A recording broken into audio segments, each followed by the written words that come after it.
as soon as they reach the age of 55.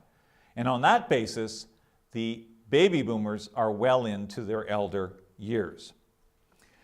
Now let's take a look at all three of these elder cohorts in a little bit more detail.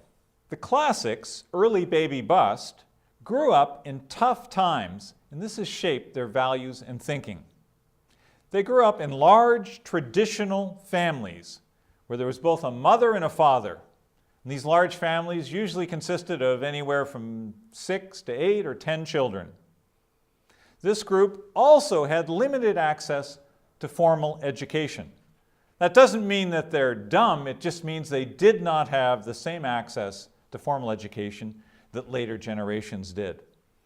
This group is also more security conscious than more recent generations, and they place a greater emphasis on church and social values.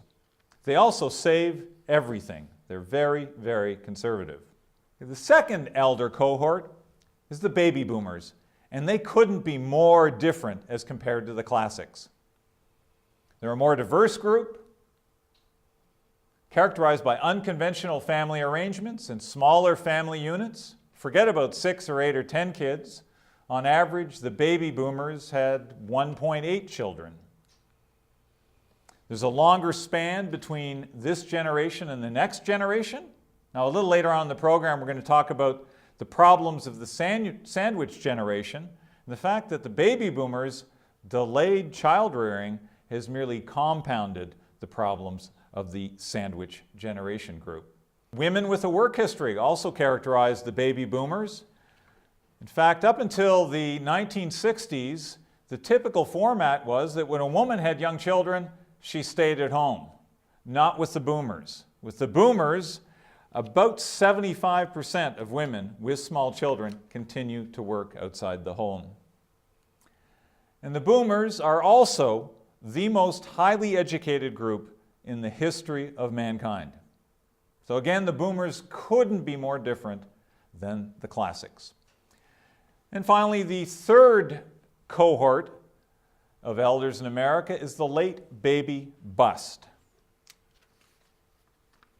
The late baby bust share characteristics with both of the other elder cohorts. They have characteristics of both of those other generations. They value family life, self-reliance, self-discipline, and saving money, which makes them very much like the classics. But they also feel that life is to be enjoyed, which is more characteristic of the baby boomers. They're more health conscious, independent, and active, and better traveled than the generation before them.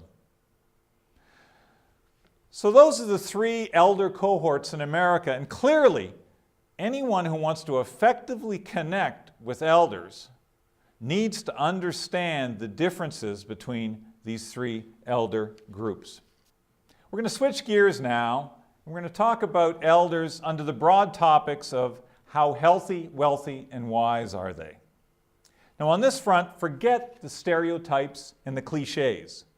If there was one label and one label only you could use to describe elders in America, this would be it. Elders in America are healthy, wealthy, and wise. Let's take a look first at how healthy American elders are. Americans age 65 and older, for the purposes of this slide, are very healthy. Only 20% are heavy users of formal health services. A heavy user, by the way, is defined as someone who has more than one contact per month with health services. But only 20% of elder Americans are heavy users. Nearly 80% of elders, age 65 and older, view their health as either good, very good, or excellent.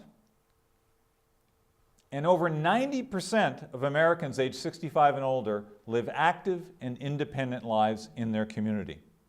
Now let's take a look at how wealthy American elders are. American elders are the wealthiest households in America by a significant margin. The average household headed by someone aged 65 to 74 years of age in 2010 had an average net worth of just over $1 million. In comparison, in 2010, the average household headed by someone between the ages of 35 and 44 had an average net worth of $325,000. So elder households tend to be very, very well off. And yet, most marketing organizations focus their attention on individuals under the age of 45. We all remember the famous bank robber, Willie Sutton. When they finally caught up with him, the first question they had for him was, "Willie, why do you rob banks?" To which he responded, "Because that's where the money is."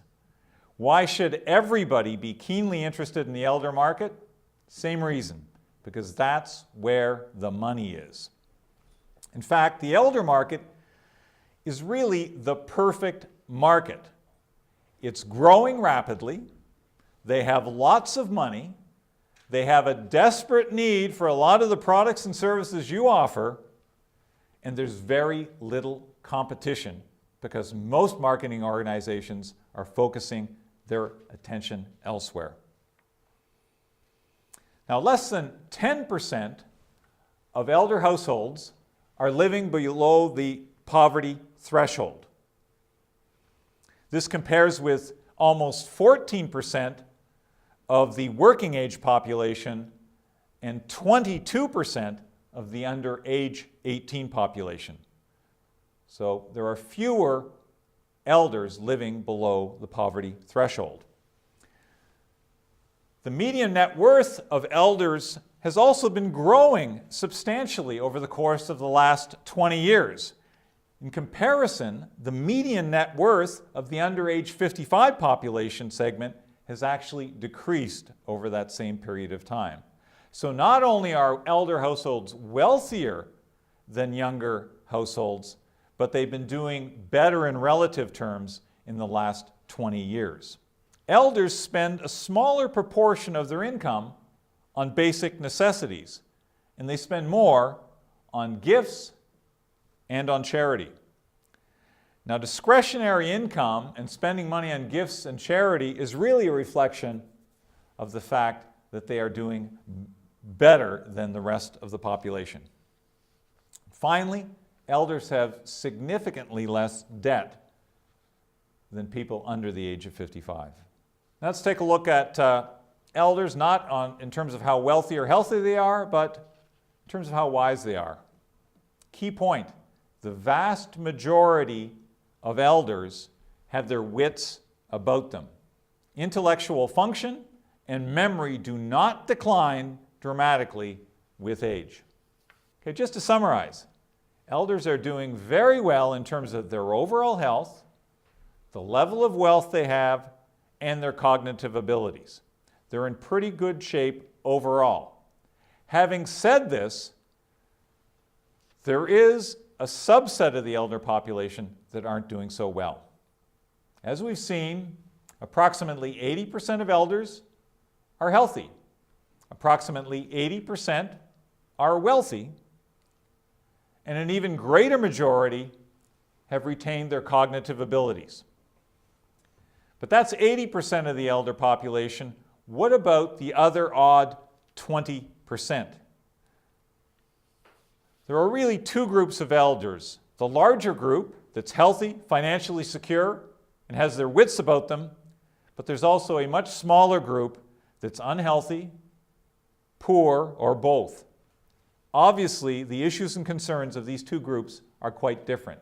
We'll start by looking at unhealthy elders. A substantial majority of unhealthy elders tend to fall into one of three categories. First category, elders age 85 and older. Not surprisingly, the old are far more likely to suffer from serious chronic conditions, be disabled, and be institutionalized. It should also be noted that the age 80 segment of our population is the fastest growing segment of the population. Second group of elders, that come under the unhealthy banner are females. Although older females tend to report more health problems and take more medications, the jury is actually still out as to whether they're less healthy than men, at least at comparative ages. However, since women in America live on average more than 5 years longer than men do, it's a given that they will experience more health-related problems than men. And the final group of unhealthy American elders are African Americans and Hispanics. Overall, 78% of Americans aged 65 and older say that their health is good, very good, or excellent.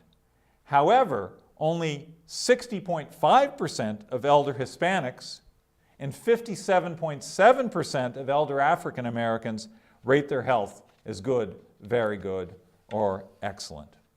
Now let's take a look at the group of unwealthy American elders. Unhealthy elder groups also tend to be unwealthy elder groups. The three broad groups of unwealthy elders are unattached women. Elder female-only households have the lowest median net worth of all elder households. The median income for unattached elder women is about 60% of that of their unattached male counterparts. The poverty rate for unattached older women is 12.4%, while the rate for unattached elderly men is only 7.7%. In fact, the number one determinant of whether an elderly female lives in poverty or not is directly related to whether she has a spouse or not. The second group of unwealthy American elders is African Americans and Hispanics. Roughly 8% of elderly whites are poor, while approximately 20% of elderly African Americans and Hispanics fall into this category. Interestingly, the highest rate of poverty, 47.1%, is among elders who are elderly Hispanic women and who live alone. The final group of unwealthy elders is Southerners. Among the 10 jurisdictions with the highest poverty rates in America are the states of Mississippi, Alabama, Tennessee, North Carolina, Arkansas, Louisiana, and Kentucky. The other three with high poverty rates are Texas, New Mexico, and the District of Columbia. Finally, let's take a look at unwise elders. Somewhere between 13 and 15% of American elders suffer from a serious form of cognitive impairment. Alzheimer's disease, vascular dementia, etc. The older an elder becomes, the more likely they are to experience some form of dementia. Storm clouds on the horizon. As discussed earlier, during the coming years, we will see a steady increase in the overall dependency ratio and a dramatic spike in the old age dependency ratio. This will put significant strain on a number of social programs. We can expect to see increases in taxation, a reduction in benefits under these programs, or some combination of both. A certain degree of social unrest may also accompany these changes. Not long ago, the major financial risk facing American families was premature death. Moving forward, the biggest risk won't be dying too soon, it will be living too long. Few Americans have the financial resources to sustain a retirement that could last 20 or 30 or even 40 years. The prospect of outliving one's assets will become a reality for most American elders as their lifespans increase to points beyond their expectations. Potential future cutbacks in programs like Social Security and Medicare will merely compound the problem. The sources of income for the typical American elder are also a significant concern. More than a third of the typical elder's income in America comes from Social Security, and close to 20% of elders have no other source of income. Any reduction in future benefits will hit the elder population quite hard. Just to conclude, the growth in the elder population poses one of the greatest challenges facing American society, and it will not just impact elders.